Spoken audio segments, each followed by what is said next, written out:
Good afternoon, I am Dave Cronen and this is a live Q&A from ACM in Guildford. Welcome. My name is Dave Cronen, as I've just said. I'm the Business Development Specialist and a Business Lecturer at ACM Guildford and Clapham. I'm here this afternoon to present an overview about the BA Honours degree that ACM offer and explain the role of the Business Department within Industry Link at ACM. I'm also going to give you a bit of a background to my musical industry experience and explain why I believe it's important to apply this experience to my lectures and the business degree as a whole. Finally, I'm also going to explain the day-to-day roles of an artist manager, as well as give you an idea of a couple of the business modules that we've recently been working on.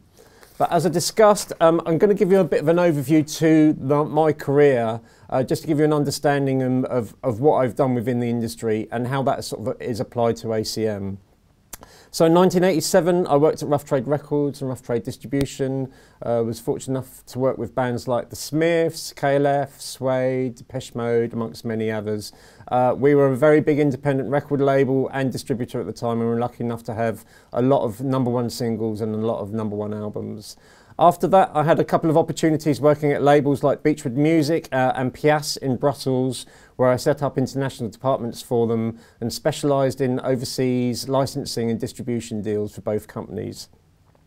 After that, I was headhunted by the Beastie Boys and worked with the Beastie Boys and set up the Grand Royal Records label in London as part of the European setup for the band and the label. And then after that, on the advice of Mike D from the Beastie Boys, I set up my own artist management company called Trust Management, which was based in London, recently at Rec Studios in London, and has been going for 16 years. There's a slide on screen now and just gives you an overview of some of the bands that I've worked with in my career, sort of recently and right in the past, to give you an overview of the type of music I've been involved in, mostly independent, which I'm very, very proud of indeed. The first point is why lecture at ACM, why come from the music industry into ACM. The first point, as patronising as it sounds, it's all about the students. To have the interaction with the students and have the day-to-day lectures with them and to give them the experience of someone from the coalface is really important. And it's something that I enjoy the most within my lectures at ACM and something I get the most feedback about. Also, it's important to blend academic studies with music industry experience to ensure that the students graduate with not just a degree, but with a thorough understanding of the current music industry, as well as first-hand experience of it. I'm also proud to be part of a growing institution and business department within the ACM setup. And finally, most importantly, as patronising as it sounds again, it's all about the music. We're called the Academy of Contemporary Music, and everything that we do on a day-to-day basis has to be about the music. The next point I want to explain and again give an overview on the Industry Cube, which I'm proud to be part of. The ACM Industry Cube is based in Guildford and works with students who are looking for opportunities and specialised experience at any level within the creative industry. The Industry Cube consists of individuals who have many years of experience in their own field, including Ace from Skunk Anansie, Kieran Pepper from Prodigy, Kaya Carney, singer, songwriter and voice specialist, Dave Cronen, hello, Rachel Hiscock from radio, TV and media background, and Matt Russell on the live and technical side. Matt will be presenting the next live stream on Monday from the Electric Theatre in Guildford to talk about technical services and how to set up for a live show. He's also the king of prog and space, so please, please tune in. The Industry Cube, amongst many other things, can help students with the following: masterclasses, gigs, work experience, specialised development and one-to-one tutorials. In addition to this, the Industry Cube runs the following services. Discovery and Development, which is run by the majestic Darren Woodford, who works with new bands formed within ACM, who are introduced to new artist managements to work on the artist development and potential. Music Industry Bootcamp, which is a weekly opportunity for all students to attend masterclasses delivered by experienced ACM lecturers and guest speakers from the creative industry. It also helps students to network with their peers and discover other skills outside of their chosen studies. Networking events, regular events where students have the opportunity to meet individuals from the industry to expand their contact list and get direct feedback from a specialist. Finally, and most importantly, a record label. This soon-to-be launched label will be run by the Industry Cube in conjunction with Metropolis Studios in London and has a structure of a day-to-day record label and will help students to develop their careers from the starting point of the A&R process through to the release of a record into the market. And just to sort of reiterate, Metropolis Studios is part of the ACM group and we're proud to have that association with them. The Industry Cube mission statement sums up everything that we're about.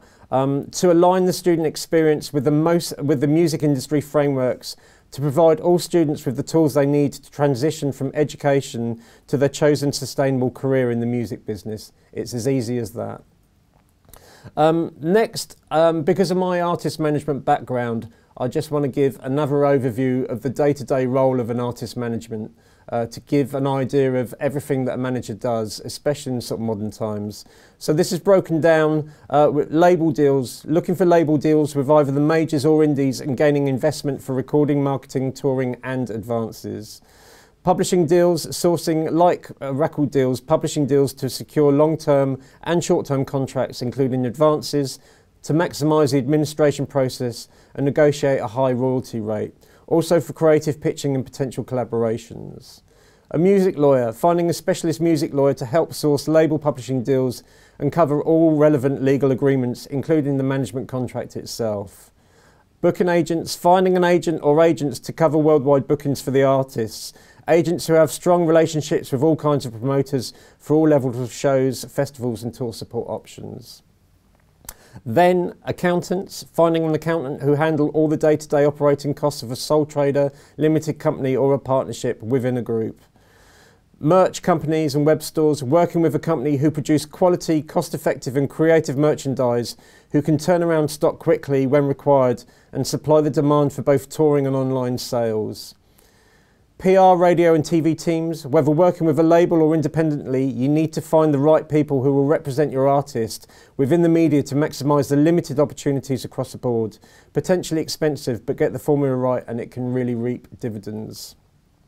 Web designers, finding a dedicated web designer who is punctual and creative, always prone to not understand the word deadline. You know who you are. Social media team, a social media expert who has an understanding of the current trends and platforms, who can analyse data and maximise any strengths in the campaign strategy. And schmoozing itself, outside of the work that your labels and publishers do, you have to establish and maintain relationships within the industry. Then on the live side, there's a whole host of roles that we do on the live side. The most important ones being budgeting itself and the accounting side of it.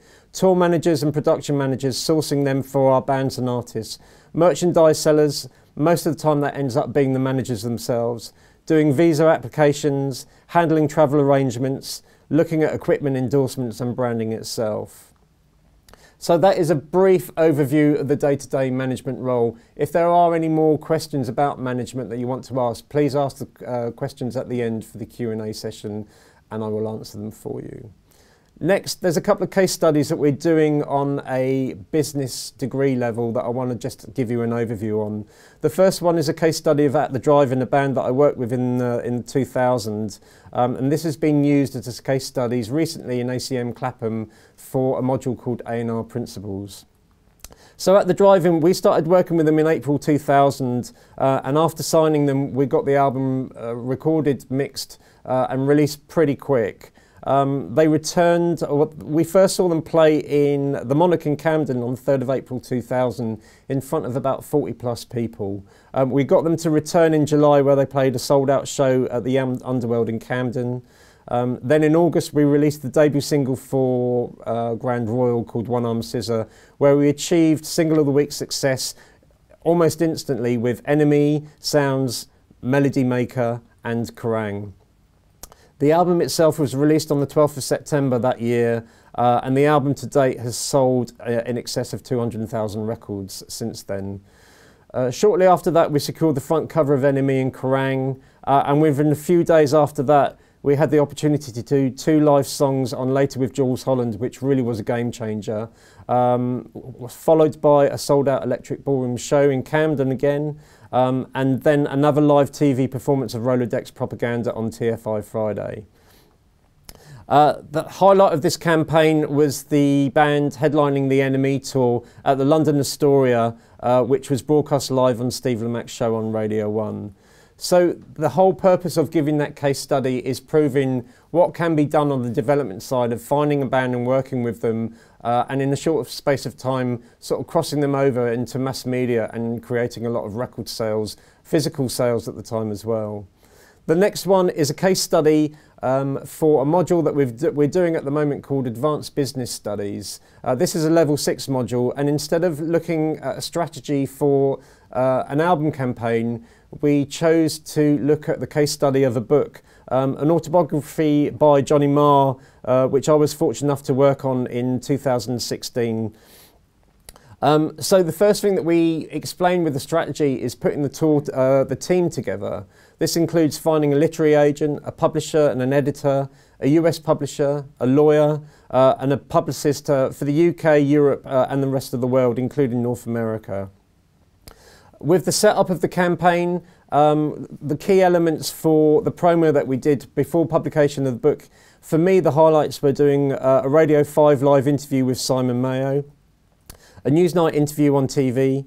Q Magazine did a 14-page feature on Johnny in the run-up to the publication of the book. And then a couple of weeks before the book publication itself, we did an exclusive interview with The Guardian with extracts running of the book, which really put the book on the map and gave people sort of maximum profile for Johnny as an artist and as an author. Once the book was released, we did live Q&A sessions around the UK and in North America. In the UK, we did a Q&A session at the Barbican in conjunction with The Guardian. We did one in Manchester, Johnny's hometown, and also in Birmingham, just to finish off the campaign before Christmas. We also did 4 Q&A sessions in New York, Los Angeles, and San Francisco and Portland, Oregon as well, just to sort of give the Americans the same sort of press and promotional profile that a book like this deserved. And in summary, the book was the Sunday Times bestseller, and it sold in excess of 75,000 hard book copies. It was Rough Trade Book of the Year for 2016, and then 2017 it was awarded the Book of the Year at the Enemy Awards at the Brixton Academy. That's right. That's the end of the slideshow. I know it's really brief, but I hope it gives you a brief overview of what we do on the business side with the degree, but also within the Industry Cube and Business Link within ACM, Guildford, Clapham, and over the other campuses. We're going to be returning in a bit for a live Q&A session, so please feel free to send over any questions and I will answer them. The 2 stipulations here are make them easy and then make me look popular. Thank you and see you in a minute.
Hello and welcome back.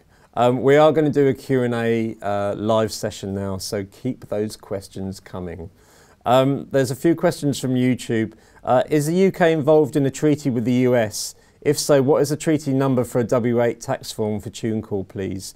There's no treaty number as such, but a W8 BEN is the tax form you need when you are earning income from the US. If you're based within the US, it's a W9, but if you need it for TuneCore, who are based in if it's TuneCore in the US, you need a W8 BEN, and if you Google that, you should be able to get the template up quite easily. I hope that answers your question. I think I know who that's from anyway, so hi. Is ACM a practical university? Ellie Amazing. Yes, it is. I can speak on the business side, alongside the academic things that we do, the practical side of it, whether it's discovery and development, whether it's music industry boot camp, whether it's just work experience for the students, or one-to-one tutorials with people like myself and the other business tutors across the cohort. We do that a lot. So it's very practical, it's very hands-on, and what I said earlier as well about it being mixing the academic studies with the experience, it's really, really important for our students to come out from their studies with a great degree, but also an understanding of the industry and some first-hand experience as well. This helps their CV and their portfolio and giving them a sort of, hopefully an advantage when it comes to applying for a job. Question 3 from Ollie. I've applied for the Music Business of Innovation course at London ACM. Does the course help students find placements at record labels in the area, either during or after graduating? Yes, indeed. We've actually had 2 examples this week of ACM in London where we've had placements with record labels in the London area, which we're really excited about, and we're looking at working with as many labels and publishers and tour managers and promoters and booking agents as possible. And we also encourage our students to try and find as many areas within the industry that they have an interest in. Students might come in and want to be a tour manager, but at the end of their 2 years or 3 year studies, they might end up wanting to be an A&R person or working at a publisher. And we want to try and give them as many opportunities as experiences as possible to find out what is the right aspirational path for them. So thanks for the question, Ollie. And if you've applied for it, do come to ACM London because it is just great. Mason O'Connor, hey, will I learn a lot about band management as well as record management? Yeah, absolutely, Mason. You can have tutorials with me and I will bore you to death about band management with my 33 years of experience. Sherilyn Hay, what would you say is the best way to work for the industry as a manager, A&R, agent or any similar position, via internship after uni or applying for full-time positions? My advice would actually be do it yourself. We have opportunities within ACM to be a manager and working with bands within ACM. To also be an A&R person, you can do that. A booking agent, we can sort of find you work experiences to do it. But normally we find that if you want to be an agent, it might be best to go down the route of a promoter. A lot of the agents that I've worked with have started off as promoters and end up being agents at the end of that. So there are natural paths that you can take. And again, you know, were you to study at ACM, we can talk to you about that and give you some ideas and give you those experiences at the same time. Mystical Chick, do you offer tutorials at the Guildford campus? Oh, that's just disappeared. Yes, we do. If I'm not on the system at ACM in Guildford, then drop us an email and we do unofficial tutorials just to make sure that we can have sort of one-to-ones with people. This is from Josh. Hi Dave, I saw a video about the D&D sessions. Look great. Can you tell me more about the process works? Is it students A&Ring other students? Yes, it is. The whole point, it's you have Darren Woodford who has an overview on the D&D sessions, and Darren is based in the Guildford campus and the Clapham campus, and everything that goes through him. A lot of the business tutors also work with him as well and give students and bands and solo artists their experience and their feedback on what to do next. So with D&D, it's a great opportunity for a manager to start that process and understand the day-to-day role and how to build a profile for an artist, but also it's good for an artist or a band to know what it's like to work with a manager and to actually give over your responsibilities and put it in the hands of someone you trust. So D&D is the perfect opportunity for that. So I would thoroughly recommend it. Mason O'Connor, can I incorporate performance into my business course? Yes, you can. You need to speak to the admissions team about that and do contact them about it. There is a phone number, there is a web link at the bottom of this page, I believe, which you can do that. But there are ways of doing that. And also, as a performer, you can also have access to the business tutors and to things like Music Industry Bootcamp and Discovery and Development, including the record label, so you can blend the two of performance and business as well. I hope that answers your question, Mason. Also, just a couple of questions that we get asked a lot. Okay, sorry for the pause there. A lot of questions we get asked a lot is, when is the right time for a band to look for a manager? When I'm doing masterclasses or lectures, this question comes up a lot. And it's because when the time is right, when the band are finding themselves being too busy to be creative, where they're doing day-to-day stuff of finding emails and calls from potential labels and publishers, trying to book gigs, trying to do their social media. As they get busier and there's less time to be creative, then it's a really good time that things are going in the right direction, and to find someone who can give you that support, but also someone that you trust who can do your business on your behalf and fight your battles for you while it frees up more time to be creative. So that's the main question that we get asked.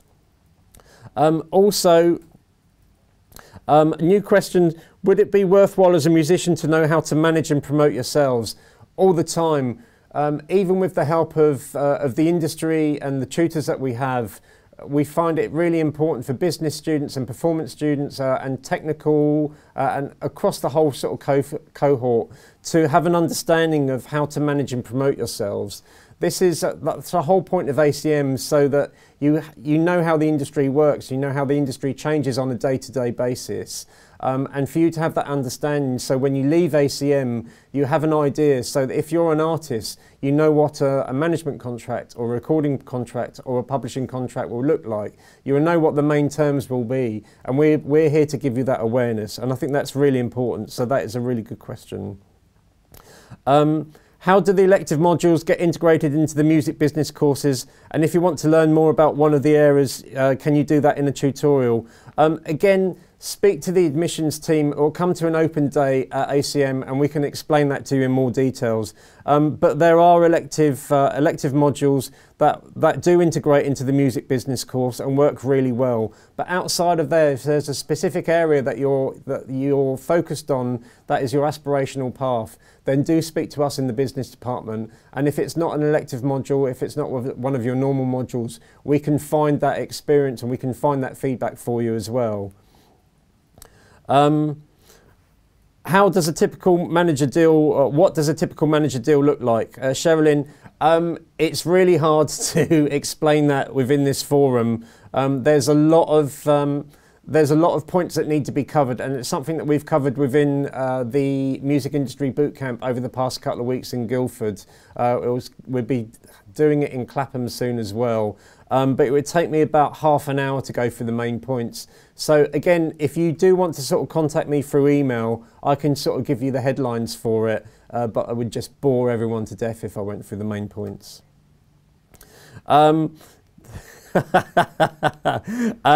Maletti, nice shirt, thank you very much.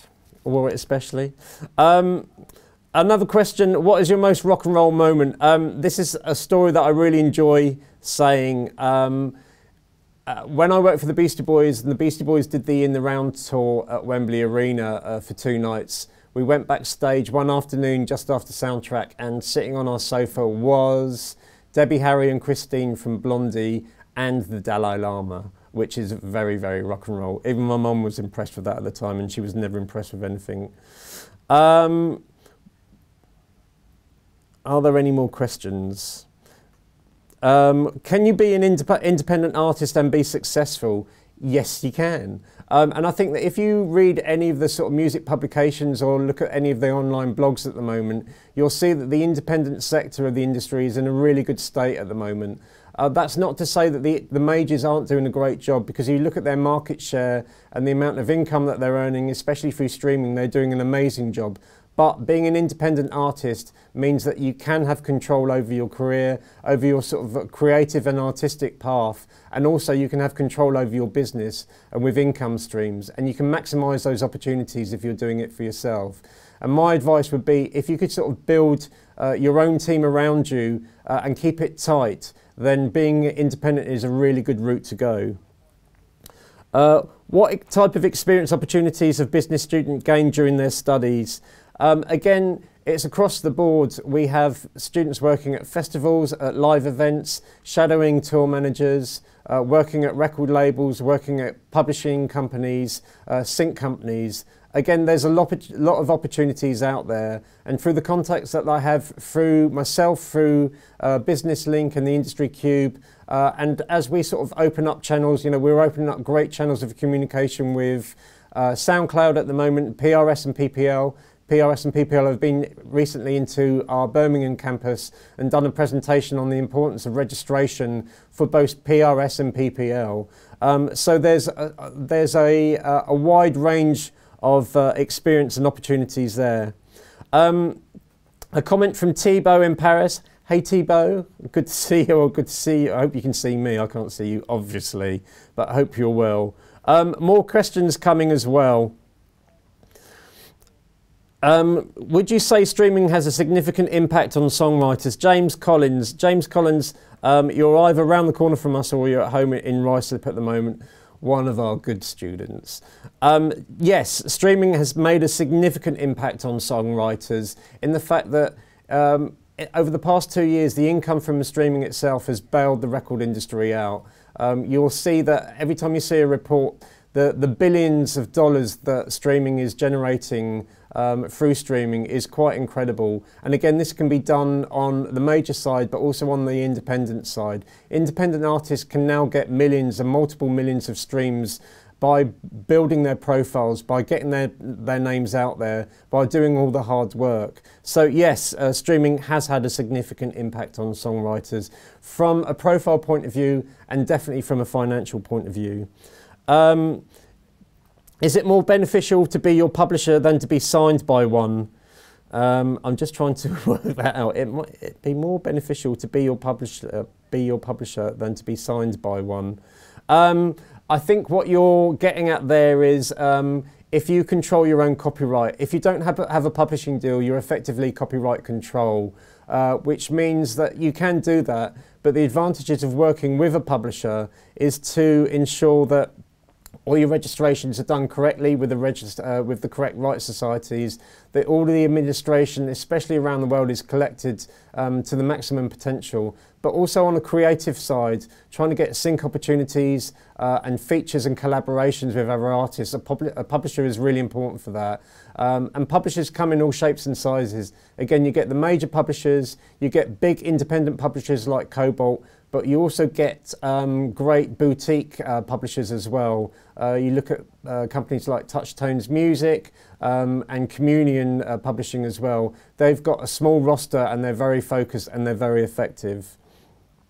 I think that's it. I don't think there's any more questions. What I wanted to say is, look, thank you for all your questions. And I say, look, if you are interested in coming to ACM to study at ACM at any of the campuses, do contact admissions on the number or on the web link below, or attend an open day, and we'd love to see you and explain and justify why it's important that you study here and work with us for your aspirational path beyond your studies.